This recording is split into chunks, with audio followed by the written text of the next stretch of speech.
Teroris yaitu Tifa, Roy dan Rismond mulai ketakutan. Awalnya mereka sok menantang Jokowi tarung di pengadilan. Sekarang nyali mereka ciut. Mereka melakukan berbagai upaya agar proses hukum tidak sampai di persidangan. Mulai dari buat gugatan ke MK sampai mengemis agar mendapatkan SP3 atau surat perintah penghentian penyidikan.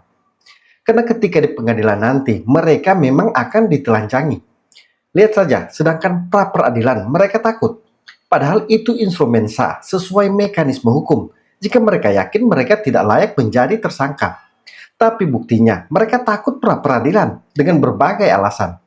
Malah teroris ini sibuk kesana kemari, ke MK, ke Komnas HAM, dan melobi tokoh-tokoh anti Jokowi agar mendukung mereka. Tapi mereka bukan makin kuat, malah makin kocar-kacir dan tidak kompak. Seperti Ahmad Kosinudin seolah-olah memihak Jokowi dan tidak setuju dengan langkah teroris yang dimainkan pengacara baru mereka Refli Harun yang meminta SP3. Kosinudin seperti mendukung kubu Jokowi dengan mendesak agar kasus ini naik sampai persidangan, tidak boleh ada SP3. Langkah Kosinudin ini pun diapresiasi Sekjen Projo Freddy Damani. Bang Kozin, tapi sepanjang perjalanan kasus, lalu kemudian Anda dan klien Anda justru meminta SP3, meski tanpa restoratif justice. Oh, saya tegaskan itu bukan saya ya. Nanti bisa ditanya Bung Refli Harun. Bahkan kami ingin ini sampai ke pengadilan, kami meyakini bukti-bukti yang kami miliki sangat kuat dan sahih untuk membuktikan bahwa dokumen itu bermasalah. SP3 itu maksudnya gimana Bang Kozin? Nah, permasalahan SP3 silakan nanti ditanya oleh media kepada Refli Harun, karena kami memegang Roy Suryo, Kurniati Royani, Rizal Fadila, dan Rustam Effendi, dan di dalam pembahasan sama sekali kami tidak meminta adanya SP3. Bahkan kita berharap sidang ini bisa dilanjutkan agar apa? Masalah tentang ijazah ini tidak menjadi PR sejarah atau lagi utang sejarah. Karena yang berkepentingan ijazah ini dibuktikan di dalam persidangan bukan hanya Saudara Joko Widodo atau mungkin klien kami yang hari ini dipaksa menjadi tersangka. Kendati kami sebut itu sebagai kriminalisasi, tetapi kepastian tentang dokumen ini adalah suatu kepastian ditunggu oleh seluruh rakyat. Bang Freddy. Jadi gini, jadi itu kan dalam persidangan Citizen Law Suite. Ya, sebetulnya persidangan Citizen Law Suite ini adalah gugatan warga negara terhadap kebijakan pemerintah biasanya, terhadap kebijakan lembaga pemerintah yang dianggap merugikan warga negara. Nah, kali ini oke lah, ini sudah sampai pada tahap pembuktian. Cuman yang mau saya sampaikan adalah bahwa alat bukti itu kan ada beberapa. Pertama, ya bukti surat. Biasanya bukti surat ini nih yang otentik ini, ya. Nah, kemudian di dalam dalil hukum, khususnya hukum perdata, ya siapa yang mendalilkan, dia membuktikan. Nah, ini dalam perkara ini, ada nggak pihak penggugat itu mempunyai bukti autentik yang dihadirkan di pengadilan yang mendukung bahwa ijazah itu palsu? Itu yang pertama. Saya rasa sampai sekarang belum ada. Oke. Kemudian kesaksian. Ada nggak pihak penggugat itu menghadirkan saksi yang mengatahui atau mendukung dalil-dalil mereka itu yang menyatakan ijazah itu palsu? Misalnya contoh, dulu saya waktu di UGM, misalnya nih ada salah satu alumni UGM, dia tuh setahu saya nggak pernah lulus. Atau ada pegawai UGM, UGM nggak pernah mengeluarkan. Ada nggak? Nggak ada yang berkaitan dengan itu, malah yang ada sebaliknya. Mendukung semua pernyataan ya bahwa memang Pak Jokowi alumni UGM. Nah, kemudian barulah ini ahli. Ahli ini ya tinggal diuji aja dengan alat bukti tadi. Ada belasan saksi ahli yang sudah dihadirkan ya, Bang. Ya, makanya, apakah itu tidak cukup untuk? Ya, makanya keterangan ahli-ahli ini yang mereka sampaikan itu korelasi enggak dengan gugatannya ini, bisa tidak membantah yang UGM bahwa menyatakan bahwa benar UGM sudah menyatakan. Jadi sejumlah saksi mereka tidak bisa menurut saya tidak ada nilainya karena tidak berkaitan dengan tadi Bung Kozin udah mengatakan bahwa ada prosedur, ya prosedur yang sudah dinyatakan UGM bahwa benar mereka mengeluarkan ijazah. Nah, ahli-ahli mereka ini ada nggak yang menyatakan itu, mematahkan itu? Nah, itu sebetulnya makanya ahli-ahli mereka ini menurut saya tidak ada nilainya di persidangan itu. Ada nggak saksi dan ahli yang menyatakan bahwa ijazah dari Jokowi itu tidak asli? Jadi kalau langsung asli tidak asli tidak, tetapi dalam konteks adanya anomali dan konteks ijazah itu sempat dihadirkan, misalnya Pak Ugo Roseno diminta untuk membandingkan apakah benar foto dalam dokumen ijazah yang selama ini beredar, dan terakhir memang sudah diakui oleh KPU dan dikeluarkan oleh KPU karena itu ternyata bukan dokumen private tapi dokumen publik begitu. Itu menegaskan memang beda antara wajah yang Pak Jokowi yang dilihat langsung oleh Pak Ugo Roseno dengan apa yang ada dalam dokumen ijazah, kan fokusnya di situ. Yang kedua, kalau kita bicara tentang prosedur tahapan tentang di proses akademik saudara Jokowi, justru ketiadaan tanda tangan dan juga perbedaan daripada kertas itu mengkonfirmasi ada masalah akademik proses dari skripsi yang dikeluarkan oleh saudara Joko Widodo, dan kenapa ini bisa diloloskan. Tapi kalau kembali kalau kita bicara tentang legitimasi formil dari UGM, memang selama ini UGM tidak pernah persoalan karena memang kami menduga ini bagian dari skenario untuk tetap melegitimasi kendati ada masalah dalam ijazah itu. Karena apa? Kalau istilah orang Jawa itu UGM kebacut itu sudah terlanjur mengakui asli, maka harus dikeluarkan berbagai pernyataan yang mendukung asli. Akhirnya apa? Blunder. Misalkan Profesor Ova Emilia 2 kali menegaskan dalam keterangan resmi melalui YouTube UGM resmi 2 tahun dengan tahun yang sama, tapi tanggal kelulusan Joko Widodo berbeda. Ada yang pertama 5 November 1985, yang kedua 23 Oktober 1985. Ini kan makin membuat masyarakat curiga dan makin meyakini, bahkan apalagi setelah Bon Jovi ya, bongkar jas Jokowi juga telah memenangkan proses sengketa KIP di KIP Pusat, yang di sana menyatakan bahwa seluruh dokumen yang dimiliki oleh Joko Widodo berkaitan dengan proses akademiknya itu adalah dokumen publik kecuali beberapa saja yang private, seperti nilai nomor induk KTP-nya sama akta kelahiran begitu. Bang Kozin, tapi sepanjang perjalanan kasus, lalu kemudian Anda dan klien Anda justru meminta SP3 meski tanpa restoratif justice. Oh, saya tegaskan itu bukan saya ya. Nanti bisa ditanya Bung Refli Harun. Bahkan kami ingin ini sampai ke pengadilan, kami meyakini bukti-bukti yang kami miliki sangat kuat dan sahih untuk membuktikan bahwa dokumen itu bermasalah. SP3 itu maksudnya gimana Bang Kozin? Nah, permintaan SP3 silakan nanti ditanya oleh media kepada Refli Harun, karena kami memegang Roy Suryo, Kurniati Royani, Rizal Fadila dan Rustam Effendi, dan di dalam pembahasan sama sekali kami tidak meminta adanya SP3. Bahkan kita berharap sidang ini bisa dilanjutkan agar apa? Masalah tentang ijazah ini tidak menjadi PR sejarah atau lagi utang sejarah. Karena yang berkepentingan ijazah ini dibuktikan di dalam persidangan bukan hanya saudara Joko Widodo atau mungkin klien kami yang hari ini dipaksa menjadi tersangka. Kendati kami sebut itu sebagai kriminalisasi, tetapi kepastian tentang dokumen ini adalah suatu kepastian ditunggu oleh seluruh rakyat. Bang Freddy, Anda dan teman-teman Anda mengatakan bahwa permintaan SP3 menunjukkan rasa putus asa, itu yang Anda lihat? Oh iya, jelas dong. Ya, pertama ya mereka ini ya, para tersangka ini khususnya menuduh ya Pak Jokowi ijazahnya palsu. Kemudian setelah menuduh, mereka mencari-cari bukti. Kemudian ya setelah mencari-cari bukti, kemudian ditetapkanlah mereka jadi tersangka. Setelah ditetapkan jadi tersangka, sekarang mereka berusaha membatalkan pasal-pasal ini melalui MK. Ya. Anda dan teman-teman Anda mengatakan bahwa permintaan SP3 menunjukkan rasa putus asa, itu yang Anda lihat? Oh iya, jelas dong. Ya, pertama ya mereka ini ya, para tersangka ini khususnya menuduh ya Pak Jokowi ijazahnya palsu. Kemudian setelah menuduh, mereka mencari-cari bukti. Kemudian ya setelah mencari-cari bukti, kemudian ditetapkanlah mereka jadi tersangka. Setelah ditetapkan jadi tersangka, sekarang mereka berusaha membatalkan pasal-pasal ini melalui MK. Ya, misalnya kemudian meminta SP3. Jadi langkah-langkah memang wajar kita mengatakan memang mereka ini putus asa. Segala hal ditempuh untuk supaya itu tidak masuk ke jalur pengadilan. Tadi dalam konteks saya dari awal memang konteks ini Bung Kozin bisa sepakat kita dalam konteks ini bahwa ini harus diputuskan melalui proses peradilan. Ya, kalau kami lebih sepakat peradilan pidana, karena disitulah pembuktian material, nanti semua alat bukti, semua bukti-bukti, semua saksi akan diproses, diperiksa di persidangan, masing-masing pihak bisa men-challenge, publik bisa mengakses semua. Jadi menurut saya memang satu-satunya jalan adalah dibuktikan di pengadilan, peradilan umum pidana. Jadi nanti dari situlah maka ini akan terjawab yang saya bilang tujuan hukum tadi, ada kepastian hukum di situ. Pak Jokowi juga mendapat keadilan hukum, para tersangka juga akan mendapat keadilan hukum kalau memang ternyata itu dia yang benar. Kemudian masyarakat akan mendapat kemanfaatan hukum. Jadi memang satu-satunya cara untuk mendapatkan tujuan hukum hanya melalui proses peradilan. Kasus ini memang hanya bisa tuntas jika naik ke persidangan. karena semua akan dibuka di sidang. Semua bukti akan dibeber dan penelitian abal-abal teroris akan ditelanjangi. Ujungnya teroris ini akan divonis bersalah dan Pak Jokowi mendapatkan pemulihan harkat dan martabatnya. Tapi yang aneh itu, teroris ini mulai panik. Mereka takut naik persidangan. Mereka takut adu bukti di meja sidang. Mereka pun mendesak agar kasus ini dihentikan. Mereka mendapatkan SP3 dan bisa bebas seperti Egy Sujana. Ini tentunya bertolak belakang dengan pernyataan mereka sendiri, yang awalnya sok menantang-nantang Pak Jokowi untuk bertarung di pengadilan. Kalau mau gentle, tuntut dengan pencemaran nama baik atau penghinaan, yang dimana Jokowi harus lapor sendiri. Dan ketika dia lapor sendiri, kita adu bukti. Benarkah dia punya ijazah asli?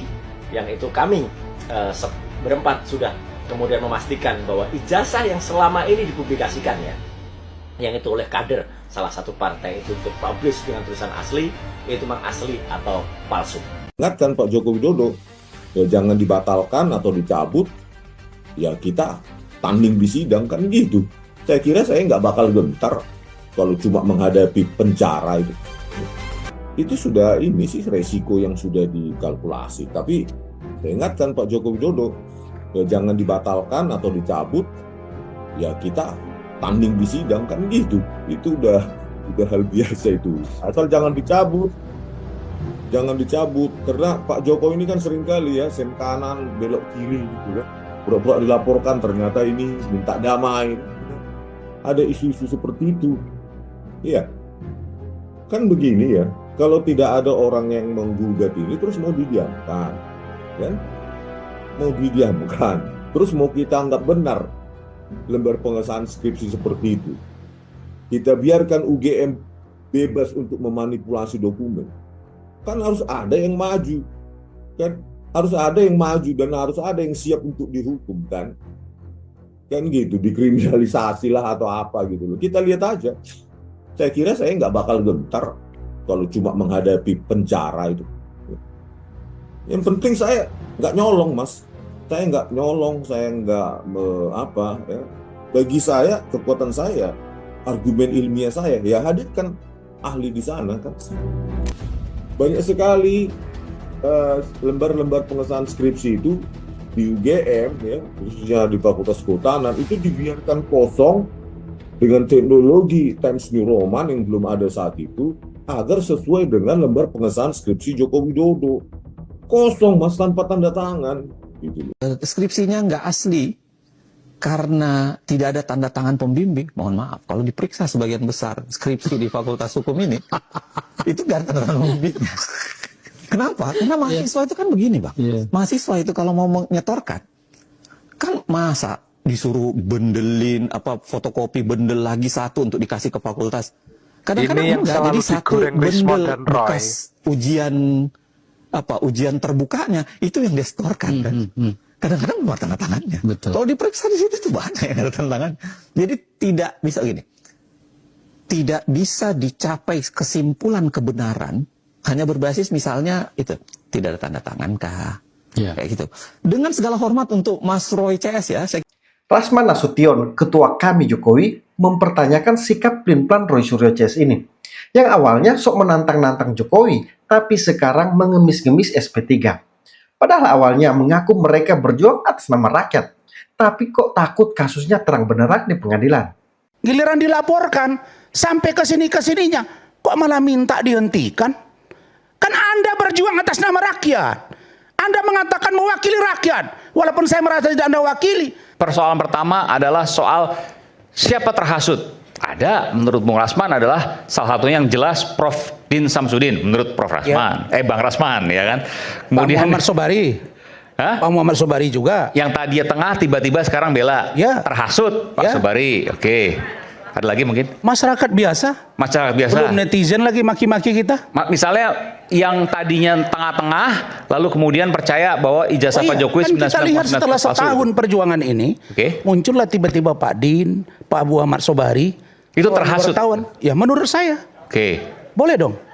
Nah, jadi kalau saya mengkaji tadi, saya teruskan yang tadi, supaya tidak tumpang tindih penjelasan Bang Refli tentang siapa terlapor duluan, terus siapa yang diproses duluan, kan begitu ya. Jadi kasus saya itu Akhirnya yang sampai ke persidangan saya. Dan di sanalah saya buka ruang ketika persidangan itu terungkap bahwa ada pelecehan itu. Ya.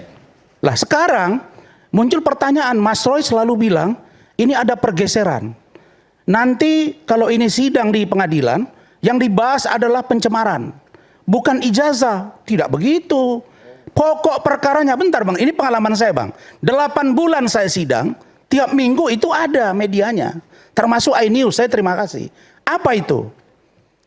Dalam persoalan pertama, saya dilaporkan pencemaran nama baik. Apa yang saya cemarkan? Nama baik seorang pengacara. Terus poinnya apa? Saya mengatakan dia dilecehkan, melecehkan. Maka pokok perkaranya apa? Pelecehan seksual, dugaan. Nah, kalau persidangan ini terhadap Mas Roy Suryo 100% pasti yang akan dibahas adalah ijazah Pak Jokowi. Kenapa? Karena pokok perkaranya jatuhnya putusan nanti bahwa bersalah atau tidak Mas Roy dan kawan-kawan ketika ijazah Pak Jokowi dinyatakan sah dan tidak palsu, baru mereka dihukum. Loh, kok saya yang alami kok? Saya sudah tingkat kasasi sekarang bang. Bang, saya cerita kasasi yang saya alami dan yang saya dampingi orang. Nah makanya kalau saya salah silakan nanti Pak Ugro yang mengoreksi. Ini fakta gitu loh. Sampailah sekarang akhirnya dikasasi. Lah berikutnya, kalau teman-teman mendesak agar kita tunggu di Citizen Lawsuit, itu beda lagi. Di situ bukan Pak Jokowi yang dipersoalkan. Sekarang ada orang yang berbulan-bulan menantang Pak Jokowi, namanya Roy Rismond Tiva, mengatakan laporkan kami Jokowi, laporkan kami saudara Jokowi. Kami menyiapkan 1000 pertanyaan. Jangan cabut laporan. Giliran dilaporkan sampai ke sini-kesininya, kok malah minta dihentikan? Kan Anda berjuang atas nama rakyat. Anda mengatakan mewakili rakyat. Walaupun saya merasa tidak Anda wakili. Tapi kenapa Anda takut bertarung di pengadilan? Karena penjara, kalau fisik Anda dipenjarakan demi kebenaran, Anda tidak akan dianggap salah. Karena Nelson Mandela 25 tahun di penjara menjadi presiden bagi negaranya. Saya akan apresiasi kepada Anda. Karena itu Bung Roy, teruskan perjuangan ini. Saya tadi jam 18.12 malam ini chattingan dengan ajudan Pak Jokowi. Saya bilang, masih tetap KRJ ditolak? Jawabannya ya. Ya, kalau ini tidak lagi ada RJ, terus Irwasum suruh menghentikan, tidak ada dasar yang bisa menghentikan itu. Yang bisa Kadif Propam, Bang Ugro dulu.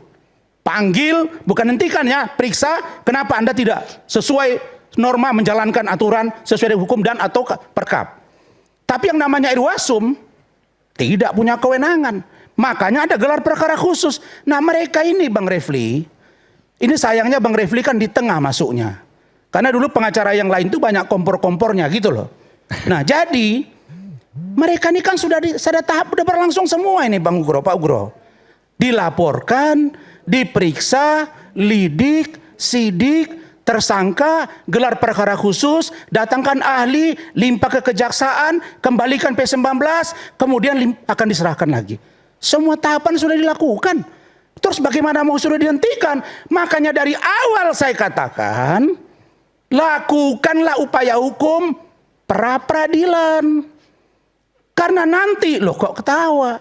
Karena itulah salurannya. Masa Anda suruh Pak Ugro bicara di media dengan Pak Din Samsudin, Pak Muhammad Sobari. Pak Muhammad Sobari bilang, saya datang untuk membebaskan Roy Rismond dan kawan-kawan. Emang Pak Muhammad Sobari siapa? Bapak bukan presiden yang punya kewenangan yang juga terbatas seorang presiden. Saya kira inilah orang-orang yang terhasut dalam dugaan saya karena perilaku Roy dan kawan-kawan. Kami berada pada orang yang objektif. Saya, Adinda Aiman, banyak masalah di Mabes. Saya dilaporkan 12 laporan polisi. Dan itulah yang dipermasalahkan oleh saudara Roy. Alhamdulillah Pak Ugro. 4 tahun saya berjuang 12 laporan polisi. Dihentikan semuanya. 12 ya? Ya. Bukan karena Anda bela polisi selalu? Tidak. Loh, ini 2024. Apa urusannya? Itu Juni 2024. Oke. Nih. 12 laporan polisi ijazah palsu saya dilaporkan. Nah, apa kaitannya Anda mau katakan itu? Saya mau katakan saya dilaporkan ijazah palsu. Oke. 12 laporan polisi, 8 orang ijazah palsu, ada 4 lagi penipuan, penggelapan, pelecehan seksual. Semuanya sudah SP3 2024, belum ada urusan ini. Nah, saya merasa bahwa ada yang tidak benar di dalam, tapi dari mana memperbaiki Polri? Tentu dari kepalanya. Kalau masih banyak orang yang besar di Polri yang ingin memperbaiki Polri dari kepala, maka ekornya pasti akan baik. Saya berharap Pak Ugro sebagai pejabat penting di Polri dulu, tentu masih punya jaringan. Mereka punya yang namanya keluarga besar Purnawirawan Polri, yang ketuanya Pak Bambang Hendarso Daruri. Banyak orang yang nanya ke saya, Pak Ugro sejak 2015 kenapa ya kritis sama Polri? Waktu Pak Ugro jadi Wakapolri, ada kasus Pak Susilo Dwaji. Saya punya rekam jejaknya nih Bang. Mohon maafin ya Bangku. Bahwa waktu Pak Ugro dulu menangani kasus Pak Susilo Dwaji, itu Pak Ugro sempat berbeda pendapat tuh sama Kapolri. Kasusnya tahun 2010, Cicak Buaya. Pak Ugro komplain di situ sebagai Kadif Propam bahwa kenapa Kapolri membentuk tim khusus, sementara tim kami telah bekerja. Kan bagus kalau ini dilakukan secara internal di dalam. Kenapa Pak Ugro sekarang diseret-seret keluar sehingga beliau mengatakan bahwa ini harus dihentikan? Dasarnya apa? Makanya saya berpikir, kan apakah Pak Ugro yang telah pensiun ini sehingga beliau dimanfaatkan untuk menyampaikan sesuatu demi kepentingan orang lain? Karena Pak Ugro tidak pernah dibenci oleh petinggi Polri. Mohon maaf Pak Ugro, ini abang saya sudah tahu beliau sejak beliau Kapolda. Terorisme dia turun langsung ngejar ini di Amparan Perak, ditangkap di sungai. Betul nggak Bang? Saya ingat itu. Anak beliau sekarang Kapolres. Tidak ada. Kapolri dan jajaran tidak benci kepada Pak Ugro. Cuma saya sentuh malam ini Bang. Kasihan Polri Bang. Kami yang orang sipil mau bela Polri dan Pak Jokowi. Kenapa Abang tidak? Tolong sampaikan apa yang berat di Polri hari ini sehingga Polri harus diperbaiki. Boleh dong. Kalian ini ya. Saya hanya mau katakan satu. Sebentar. Sebentar. Ini maksudnya apa? Kami bela Polri dan Pak Jokowi. Ya. Kenapa Pak Ugro nggak bela Polri dan Pak Jokowi? Ya. Relevansi di mana? Karena menurut saya Polri hari ini seperti diobok-obok oleh segelintir orang. Loh, kenapa? Boleh dong saya berpikir begitu. Sasaran politiknya ada Gibran. Sahabatnya Pak Ugro misalnya. Memang ya di obok-obok segelintir. Sebentar. Yang Solo itu ngobok. Sebentar. Bukan, saya tidak malu-malu bahwa saya mendukung Pak Jokowi dan Gibran. Emang kenapa? Kalau kalian mengatakan ijazah Pak Jokowi 99% juga tidak apa-apa. Kalau ada. Tadi Abang mengatakan bahwa kenapa Pak Ugro tidak seperti Abang? Ya. Pernyataannya adalah nggak ada masalah kalau seandainya logikanya bisa diterima. Ya. Tapi seolah-olah logika Pak Ugro tidak bisa diterima. Saya mau katakan apa yang disampaikan Pak Ugro, menurut yang saya pelajari dan yang saya pahami dan yang saya alami, kok berbeda dengan yang seharusnya. Misalnya apa? Misalnya mengatakan bahwa harus dihentikan kasus ini. Merujuk pada pasal 24 dan pasal 79 terkait dengan Undang-Undang Nomor 20 Tahun 2025 itu. Nanti saya minta penjelasan dari beliau. Jadi saya mau sampaikan kepada kalian semua ya. Dalam ilmu psikologi ada yang disebut dengan tolerance for cognitive distortion. Artinya orang dengan kecerdasan tinggi sulit mentoleransi kebohongan, alasan yang palsu, dan logika yang lemah. Otak mereka terbiasa berpikir efisien dan langsung. Mereka tidak suka memotong orang berbicara dan drama-drama. Karena itulah semakin tinggi kecerdasan seseorang, semakin menusuk kata-katanya. Itulah orang yang intelek. Loh, saya pakai ilmuwan, Bos. Iya, jelek-jelek begini dokter juga dari luar negeri. Saya mau sampaikan begitu. Jadi apa yang mau saya katakan? Bang, saya mau katakan Bang Refli, saya sendiri pun ingin tahu kepastian ijazah Pak Jokowi palsu atau tidak. Karena saya tidak pernah lihat ijazah itu. Ya, tunggu dulu. Terus kenapa Abang 99,9% palsu? Makanya saya bilang, saya tidak pada posisi untuk melihat mana ijazah itu. Perkara diperlihatkan ke saya sudah pernah lihat sekilas, dengan saya lihat langsung kan beda, Bos. Kalian ini sok tahu semua tentang saya. Yang saya katakan, saya percaya dengan Rifai dan kawan-kawan yang sudah melihat ijazahnya. Saya percaya kepada Polri yang sudah menguji lab dan memastikan. Nah pertanyaannya, Uga dari Gajah Mada. Bagaimana seorang Pak Ugro yang orang Polri penting, pernah Kasat Reskre juga, Kasat Serse juga, fotokopi Bang, dijadikan dasar untuk menyebut bahwa ijazah seseorang 99,9% palsu.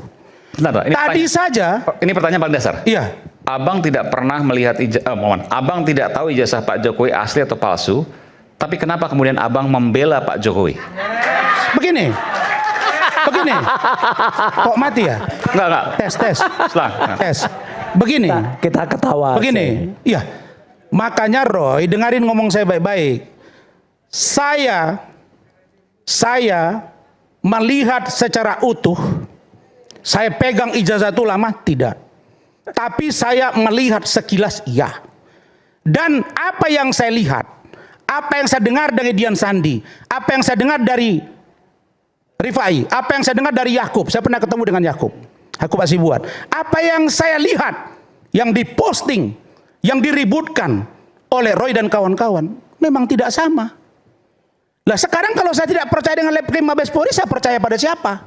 Saya percaya dengan Pak Din Samsudin. Saya harus percaya dengan Muhammad Sobari. Suruh hentikan. Besok kalau ada orang diproses hukum, lalu kemudian rame-rame toko, hentikan. Maka bubar Republik kalau itu dihentikan. Ini harus penegakan hukum. Oke. Kalian ini ya, kasih kecerdasan berpikir supaya kalian tidak besok bertengkar lagi antara kalian. Saya tidak berdebat dengan Anda para pengunjung. Saya berdebat dengan para narasumber ini. Tolong yang tertib, iNews ini memberikan edukasi yang baik buat masyarakat. Saya duduk di sini dengan intelektual yang saya miliki. Kalau saya tidak intelek, saya konyol berhadapan dengan orang-orang yang pintar-pintar ini. Ya? Baik. Saya mau katakan yang terakhir.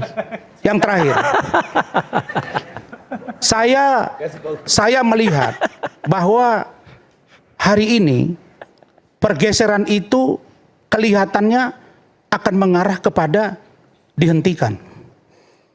Dalam bahasa saya, ada di kampung saya di Singkuang sana tadi WA saya, Bang, kenapa nggak bilang aja, ya udahlah, hentikan saja sama dengan RJ. Saya menafsirkan ini takut diproses di pengadilan, takut di penjara, dan malu-malu untuk minta maaf kepada Jokowi. Itu pikiran saya. Menurut saya, Roy Suryo CS ini sudah tahu ijazah Jokowi itu benar-benar asli dan mereka akan kalah di pengadilan. Jadi sebelum terlanjur sidang dan mereka jadi terpidana, maka segala upaya mereka lakukan untuk menghindari hal itu. Mereka ini memang ibaratnya sudah tenggelam dan apapun berupaya mereka raih agar selamat. Lihat saja statement pengacara mereka makin ngawur. Seperti Abdul Gofur yang dengan percaya diri mengklaim UGM tidak pernah menyatakan ijazah Jokowi asli. Tapi pada faktanya sudah beberapa kali Rektor UGM tampil menyatakan keaslian ijazah Jokowi itu dan bahwa benar Jokowi adalah alumni UGM. Saya pernah mendengar pernyataan UGM bahwa mereka mengatakan ijazah ini asli. Periksa pernyataan Rektor UGM. 2 kali dia memberikan pernyataan secara resmi dan itu direkam oleh UGM. Ada nggak pernah mengatakan bahwa ijazah ini asli? Joko Widodo telah menerima ijazah asli sesuai ketentuan. Bapak Joko Widodo masuk, berproses dan lulus menerima ijazah aslinya.